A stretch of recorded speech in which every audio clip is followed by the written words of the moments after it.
Hello everyone, welcome to study IQ. Study IQ के इस video में हम करेंगे लीगल करंट अफेयर और ये जुडिशरी एग्जाम्स के लिए हैं। ये जो करंट अफेयर हैं इनके कई सेट्स आएंगे। ये सेट 1 है। इसके बाद मैं कंप्लीट कॉम्प्रिहेंसिव करंट अफेयर्स पढ़ाऊंगा आपको और जीएस भी पढ़ाऊंगा जुडिशरी एग्जाम्स के लिए, खास तौर पे उत्तर प्रदेश जुडिशरी। तो मैं आपको बता देता हूँ हमारे कौन कौन से कोर्सेज आते हैं जुडिशरी के लिए। हरियाणा, यूपी पीसीएसजे, वेस्ट बंगाल, बिहार, पंजाब, मध्य प्रदेश, राजस्थान, हिमाचल, दिल्ली और उड़ीसा। ये जो सारे स्टेट्स हैं इनके लिए हमारे जुडिशरी एग्जाम्स के कोर्सेज अवेलेबल हैं। पंजाब और हरियाणा हाई कोर्ट के बहुत जाने माने वकील हैं अनुज गर्ग और दीप्ति बंसल, उन्होंने तैयार किए हैं। और एक सेंट्रलाइज्ड कोर्स भी अवेलेबल है जो ज़्यादातर स्टेट्स को कैटर करेगा, PCS pre plus mains judiciary का कोर्स। आप इनमें से कोई भी कोर्स खरीदना चाहते हैं तो आप हमारी वेबसाइट विजिट करें studyIQ.com, या नीचे कमेंट्स में लिंक दिया हुआ है, आप उस पर क्लिक कर सकते हैं। चलिए अब लीगल करंट अफेयर स्टार्ट करते हैं। और लीगल करंट अफेयर मैं पहले 2021 के खत्म करूंगा और उसमें मैं आपको सबसे पहले पढ़ा रहा हूं India justice report. India justice report काफ़ी इंपॉर्टेंट रिपोर्ट है। ये टाटा ट्रस्ट ने तैयार करी है और टाटा ट्रस्ट ने बहुत सारी ऑर्गेनाइजेशन हैं जिनके साथ मिलकर इसको तैयार करा है। तो ये ऑर्गेनाइजेशन कौन कौन से हैं? इनमें मेनली हैं टिस प्रयास, यहाँ पे टिस का मतलब है Tata institute of social science, उनका department Prayas, Vidhi centre for legal policy Daksh, इसके अलावा centre for social justice, commonwealth human rights initiative and how India lives organisation. So lot of organisations have come together to create this report. तो India justice report, लेकिन जो सबसे important आपको याद रखना है वो है टाटा ट्रस्ट, राइट। ये सिर्फ दूसरा एडिशन है इस रिपोर्ट का। जो फर्स्ट एडिशन आया था 2019 में आया था और जो दूसरा एडिशन है ये 2021 जनवरी में लगभग रिलीज किया गया था। तो सेकेंड इंडिया जस्टिस रिपोर्ट क्या कहती है? देखो, पहले तो ये स्टेट्स को रैंक करती है डिफरेंट पैरामीटर पे और ये बेसिकली 4 चीज़ों को फैक्टर इन करती है। ये रिपोर्ट 4 चीज़ों के बारे में बात करती है। सबसे पहला है प्रिजन रिफॉर्म्स। प्रिजन्स की बात करती है कि भारत में प्रिजन कैसे हैं, प्रिजन्स में क्या कमियां हैं। और इस रिपोर्ट का सबसे बड़ा फायदा ये है कि जो पॉलिसी मेकर्स हैं ये उनकी हेल्प करेगी डिफरेंट पॉलिसीज़ को बनाने में। उसके बाद ये लीगल एड की बात करती है। लीगल एड यानी कि गरीब से गरीब जो व्यक्ति है, मार्जिनलाइज्ड है, उन्हें कानूनी सहायता अवेलेबल होनी चाहिए। उसके बाद ये जुडिशरी की बात करती है और पुलिस की बात करती है। तो ये रिपोर्ट जो है इसके 4 पिलर हैं। ये वही पिलर हैं जो हमारे जस्टिस सिस्टम के पिलर हैं, यानी कि पुलिस, जुडिशरी, प्रिजन और लीगल एड। तो इसमें भारत का सबसे अच्छा राज्य कौन सा है जिसमें जस्टिस सबसे ज़्यादा अच्छा दिया जाता है, यानी कि जिसको बोलते हैं डिलीवरी ऑफ जस्टिस सबसे अच्छी किस राज्य में है? इन्होंने डिवाइड किया है स्टेट्स को। एक तो हैं बड़े और मिड साइज के स्टेट और एक हैं छोटे स्टेट्स। तो दोनों में आपको याद रखना है। सबसे पहले मैं बड़े स्टेट्स में बताता हूँ। महाराष्ट्र जो है वो सबसे अच्छा राज्य है। महाराष्ट्र नंबर 1 है, यानी महाराष्ट्र में जो डिलीवरी ऑफ जस्टिस है वो सबसे अच्छी है पूरे इंडिया में। यहाँ पे आप रैंकिंग देख सकते हैं। यहाँ पे महाराष्ट्र नंबर 1 था बड़े राज्यों में और मिड साइज राज्यों में। तमिलनाडु 2, तेलंगाना 3 और पंजाब 4। छोटे राज्यों की अगर मैं बात करूं तो यहाँ पे त्रिपुरा जो है वो बेस्ट है। त्रिपुरा का स्कोर सबसे बेस्ट था और सबसे खराब था मेघालय का। बड़े राज्यों में और मिड साइज राज्यों में सबसे खराब है यूपी का। यानी अगर मेरे को एक नटशेल में बोलना हो तो भारत में बड़े राज्यों में महाराष्ट्र में जस्टिस डिलीवरी सिस्टम सबसे अच्छा है और सबसे खराब है उत्तर प्रदेश में। उत्तर प्रदेश का स्कोर सबसे कम था।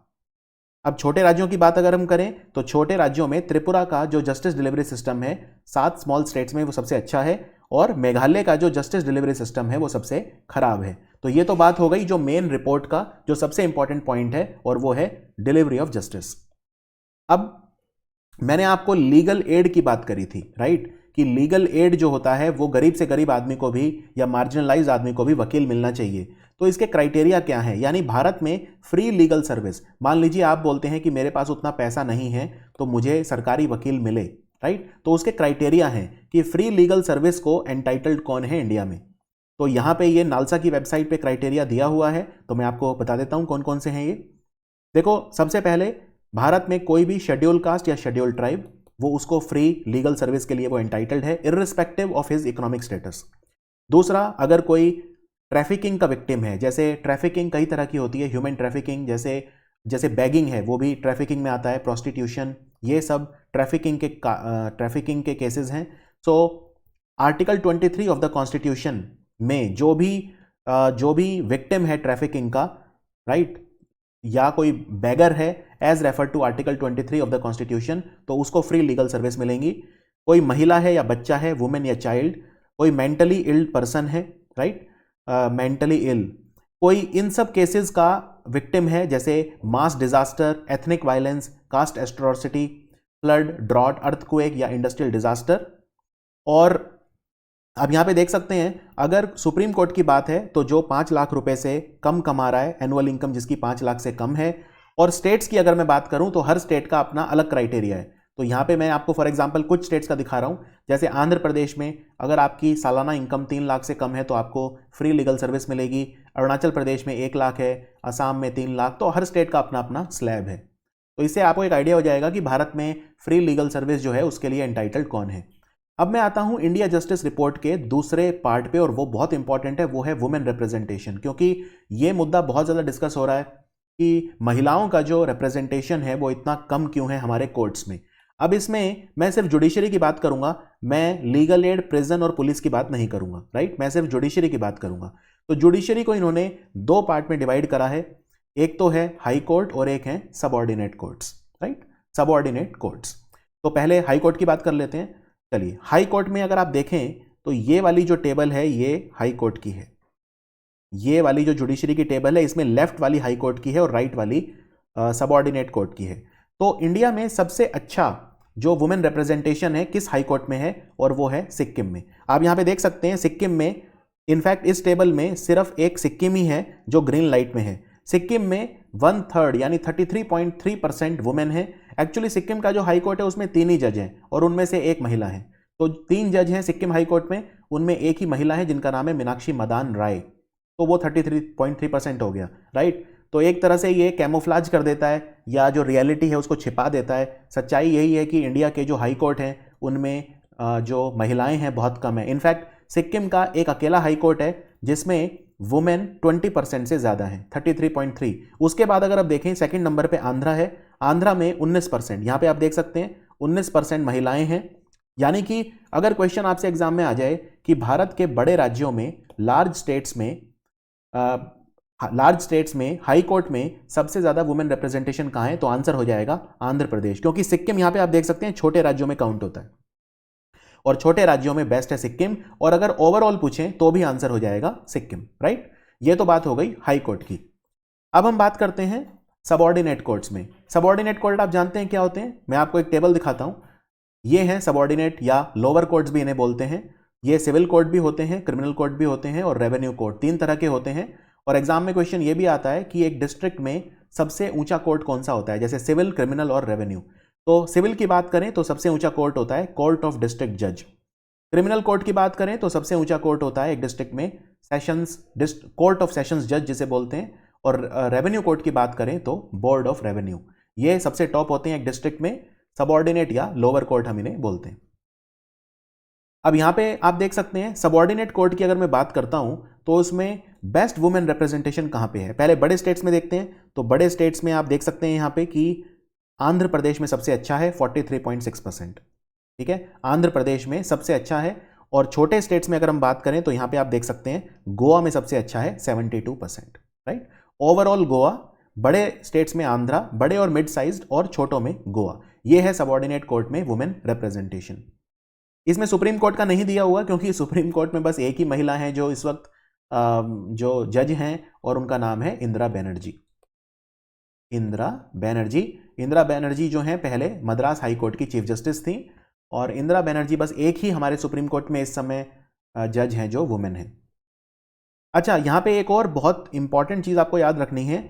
ये इस टेबल को आप ध्यान से देखें तो आप इसमें पाएंगे कि 4 राज्य, जैसे बिहार में 0, ठीक है, बिहार में 0, उसी तरह से यहां पे आप देख सकते हैं कि उत्तराखंड में भी 0, छोटे राज्यों में मेघालय में 0 और त्रिपुरा में 0।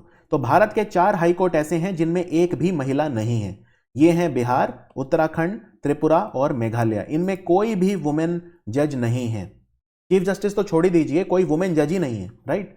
और इनफैक्ट अगर मैं भारत के इस वक्त जितने भी हाई कोर्ट हैं सबकी बात करूं तो सिर्फ एक ही वुमेन है जो चीफ जस्टिस हैं, और उनका नाम क्या है, उनका नाम है हीमा कोहली। हीमा कोहली तेलंगाना हाई कोर्ट की चीफ जस्टिस हैं इस वक्त। वो एक ही हैं इस समय पूरे इंडिया में जो वुमेन चीफ जस्टिस हैं किसी भी हाई कोर्ट की। चलिए अब हम अगले क्वेश्चन पे आते हैं। इंडिया जस्टिस जो रिपोर्ट है सेकेंड एडिशन, उसमें आपको बस इतना ही याद रखना है। उसके बाद एक रिटायर्ड जज हैं जिनका नाम था एम रामा जोइस, इनकी डेथ अभी अभी हो गई। ये कौन से स्टेट के गवर्नर थे, यानी भारत के कौन से राज्य के गवर्नर थे? एम रामा जोइस। और एम रामा जोइस जो हैं ये Punjab and Haryana high court के चीफ जस्टिस भी थे, ये भी ध्यान रखिए। कर्नाटका से थे ये, कर्नाटका से। इन्होंने बहुत सारी बुक्स लिखी हैं एम रामा जोइस ने। तो ये पंजाब हरियाणा हाई कोर्ट के चीफ जस्टिस थे और बिहार और झारखंड ये दो राज्यों के गवर्नर भी थे। सो आंसर है बिहार एंड झारखंड। अब बात करते हैं जस्टिस इंदु मल्होत्रा की। मैंने आपको बताया सुप्रीम कोर्ट में एक ही महिला जज हैं, इंदिरा बनर्जी। पहले दो थी, इंदिरा बनर्जी और इंदु मल्होत्रा, लेकिन इंदु मल्होत्रा अब रिटायर हो गई हैं। सो इंदु मल्होत्रा के बारे में सबसे खास बात यह है कि ये पहली वुमेन जज हैं जो डायरेक्टली एलिवेट की गई फ्रॉम द बार। बार का मतलब क्या होता है? आप ये दो वर्ड सुनेंगे, बार और बेंच। बार मतलब होता है वकील और बेंच मतलब होता है जज। एक रफली ओवर सिंप्लीफाई करके अगर मैं बताऊं तो ये वकील थी और वकील से सीधी जज बनी है। आगे मैं आपको आर्टिकल 124 पढ़ाऊंगा तो मैं उसमें बताऊंगा कि क्या क्राइटेरिया होते हैं। तो ये पहली महिला जज हैं जो सीधे बार से आई हैं, राइट। और ये 7वीं महिला हैं जो सुप्रीम कोर्ट की जज बनी। Clear? 7th women to become the जज of the Supreme Court in the history of India. और जस्टिस इंदु मल्होत्रा जो हैं, इनकी एक डिस्टिंक्शन और है, वो ये कि ये सिर्फ सेकंड महिला हैं जिन्हें सुप्रीम कोर्ट ने एक सीनियर एडवोकेट डेजिग्नेट किया। पहली कौन थी? पहली थी लीला सेठ। लीला सेठ भारत की पहली महिला थी जो किसी स्टेट हाई कोर्ट की चीफ जस्टिस बनी थी। ये हिमाचल हाई कोर्ट की 1991 में चीफ जस्टिस बनी थी। लेकिन अगर मैं सुप्रीम कोर्ट के चीफ जस्टिस की बात करूं, जिसे चीफ जस्टिस ऑफ इंडिया बोलते हैं, कोई भी महिला आज तक चीफ जस्टिस ऑफ इंडिया नहीं बनी है। तो जस्टिस इंदु मल्होत्रा के जो सबसे इंपॉर्टेंट 3 जजमेंट्स हैं ये सुपर इंपॉर्टेंट हैं। सबसे पहला केरला में शबरीमाला टेम्पल को लेकर जो मामला था, इनफैक्ट उसमें ये डिसेंटिंग जज थी। ये थोड़ा सरप्राइजिंग लगेगा आपको क्योंकि महिलाओं की जो एंट्री है, वुमेन की एंट्री, उसको ओके किया गया था इस डिसीजन में, लेकिन इंदु मल्होत्रा ने उसे मना किया था। इनफैक्ट इंदु मल्होत्रा की जजमेंट को लेकर ही बहुत सारे पेटिशन फाइल हुए थे उसके अगेंस्ट, और केरला में इनको एक हीरो बना दिया गया था। मतलब केरला में इनके दीवारों वगैरह पे पोस्टर लगाए गए थे कि इन्होंने शबरीमाला जो टेम्पल है उसके परंपराओं को समझा और इन्होंने डिसेंटिंग जजमेंट दिया। यानी इंदु मल्होत्रा ने खुद महिला होते हुए भी ये कहा कि वुमेन की एंट्री नहीं होनी चाहिए। फिर सेक्शन 377 की वैलिडिटी जो है वो जजमेंट बहुत इंपॉर्टेंट है। Same sex relationship, right, LGBT community के लिए बहुत एम्पावरिंग जजमेंट था ये। तो उसमें ये सबसे जूनियर जज थी बेंच पे। और वैलिडिटी ऑफ सेक्शन 497 एडल्ट्री को जो डीक्रिमिनलाइज किया गया था, वो जजमेंट जो थी उसमें भी सबसे जूनियर जज थी ये बेंच पे, लेकिन थी। तो 3 इनके जो सबसे इंपॉर्टेंट जजमेंट हैं आपको तीनों याद रखने हैं। और सेक्शन 497 एडल्ट्री को बोलते हैं व्यभिचार हिंदी में, अगर जो हिंदी मीडियम के स्टूडेंट्स हैं। सेक्शन 377 जो है सेम सेक्स रिलेशनशिप, और उसके बाद केरला का जो शबरीमाला टेम्पल डिसेंटिंग जजमेंट था। इंदु मल्होत्रा ने एक बुक भी लिखी है, ये आ सकता है एग्जाम में। इस बुक का नाम है the law and practice of arbitration and conciliation. ये बुक लिखी है इंदु मल्होत्रा ने। उसके बाद एक बुक आपको और बताता हूं, हालांकि ये 2021 की नहीं है, ये समवेयर अराउंड अगस्त 2020 में आई थी, लेकिन ये बुक सुपर इंपॉर्टेंट है। इसका नाम है जुडिशरी, जजेस and the administration of justice. इसको लिखा आर भानुमति ने। आर भानुमति भी सुप्रीम कोर्ट में जज थी, लेकिन ये रिटायर हो गई थी। तो इनकी बुक का नाम है जुडिशरी, जजेस and the administration of justice. ये बुक 2020 में अगस्त के आसपास आई थी। और अब बात करते हैं हमारे chief justice of India NV Raman की। देखो, सबसे पहला क्वेश्चन आपसे ये आ सकता है कि प्रेसिडेंट को कौन सा आर्टिकल ये ताकत देता है, एम्पावर करता है कि वो चीफ जस्टिस को अपॉइंट करे, तो वो है आर्टिकल 124, राइट। आर्टिकल 124। तो प्रेसिडेंट ऑफ इंडिया ने अपनी जो पावर्स हैं आर्टिकल 124 ने जो उन्हें दी हैं, उनके बल पे अपॉइंट किया एनवी रमन को as the chief justice of India. ये इंडिया के 48 चीफ जस्टिस हैं, राइट, इंडिया के 48 चीफ जस्टिस, और 24 अप्रैल से इन्होंने अपना कार्यकाल स्टार्ट करा। ये फर्स्ट जनरेशन लॉयर हैं, तो ये बताता है कि चाहे कितना भी जुडिशरी में नेपोटिज्म हो, लेकिन उतने हालात खराब नहीं हैं जितना लगता है। अब ये देखिए, फर्स्ट जनरेशन लॉयर मतलब इनके परिवार में पहले कोई कानून में नहीं था, कोई वकील भी नहीं था, उसके बावजूद ये चीफ जस्टिस के पद तक गए हैं। इसका मतलब काबिलियत की भी कहीं ना कहीं जगह है। तो ये कृष्णा डिस्ट्रिक्ट आंध्र प्रदेश से बिलोंग करते हैं। नालसा के चेयरमैन भी रहे हैं ये, और आंध्र प्रदेश हाई कोर्ट के एक्टिंग चीफ जस्टिस भी रहे हैं। अब यहाँ पे सबसे इंपॉर्टेंट जो आपको पढ़ना है वो है आर्टिकल 124। आर्टिकल 124 क्या कहता है? आर्टिकल 124 के कई क्लॉज हैं, 1 2 3 4 5 6 7, तो मैं आपको सारे बता देता हूं जल्दी जल्दी। देखो, आर्टिकल 124 सबसे पहले कहता है कि भारत में एक सुप्रीम कोर्ट होगा, सुप्रीम कोर्ट में एक चीफ जस्टिस होगा, राइट? ये आर्टिकल 124 का क्लॉज 1 कहता है। फिर क्लॉज 2 कहता है कि जो जज है सुप्रीम कोर्ट का वो प्रेसिडेंट के द्वारा अपॉइंट किया जाएगा, एवरी जज। और सुप्रीम कोर्ट के जज की जो रिटायरमेंट एज है वो 65, यानी कि वो 65 ईयर से ज्यादा कंटिन्यू नहीं कर सकता। हाई कोर्ट का जज होता है, उसकी रिटायरमेंट एज होती है 62 और सुप्रीम कोर्ट के 65। तो अगर आप और डेप्थ में जाना चाहते हैं, क्वेश्चन आ जाए कि प्रेसिडेंट ऑफ इंडिया ने कौन सा आर्टिकल प्रेसिडेंट ऑफ इंडिया को एम्पावर करता है कि चीफ जस्टिस को अपॉइंट करे, तो आप कह सकते हैं 124(2), राइट? क्योंकि क्लॉज 2 में है ये कि जो सुप्रीम कोर्ट का जज है वो प्रेसिडेंट अपॉइंट करेगा। फिर इसमें और भी जो इंपॉर्टेंट एलिजिबिलिटी क्राइटेरिया दिए हुए हैं कि क्वालिफिकेशन क्या है अपॉइंटमेंट के लिए।